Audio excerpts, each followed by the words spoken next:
ইরানের ওপর একযোগে চালানো বিস্তৃত হামলার পর শুক্রবার দুপুরে আরও একটি নতুন হামলার খবর পাওয়া গেছে। ইরানি সংবাদ মাধ্যমগুলো জানায়, এবার ইসরায়েলের লক্ষ্যবস্তু করেছে ইরানের উত্তর পশ্চিমাঞ্চলের শহর তাবরিজ ও দক্ষিণাঞ্চলের শহর সিরাজকে। পাশাপাশি কৌশলগতভাবে গুরুত্বপূর্ণ নামদাস পারমাণবিক স্থাপনাতেও বিস্ফোরণের খবর পাওয়া গেছে। এর আগে একই দিনে শুক্রবার ভোরে ইরানের ৮টি শহরে একযোগে হামলা চালায় ইসরায়েল, যা নিয়ে ইরানের বিভিন্ন সংবাদ মাধ্যমে ও রাষ্ট্রীয় টেলিভিশনে তাৎক্ষণিকভাবে প্রতিবেদন প্রকাশ করে। স্থানীয় সূত্রে জানায়, তাবরিজ শহরের বিমানবন্দরের কাছাকাছি এলাকায় একাধিক বিস্ফোরণের শব্দ শোনা গেছে।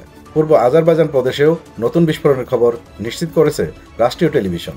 সর্বশেষ প্রাপ্ত তথ্য অনুযায়ী হামলার পরিধি আরও বিস্তৃত হয়েছে এবং এতে উত্তেজনা চরমে পৌঁছেছে। বিশেষ করে নান্দাস পারমাণবিক স্থাপনাকে টার্গেট করা হওয়ায় আন্তর্জাতিক মহলেও উদ্বেগ দেখা দিয়েছে।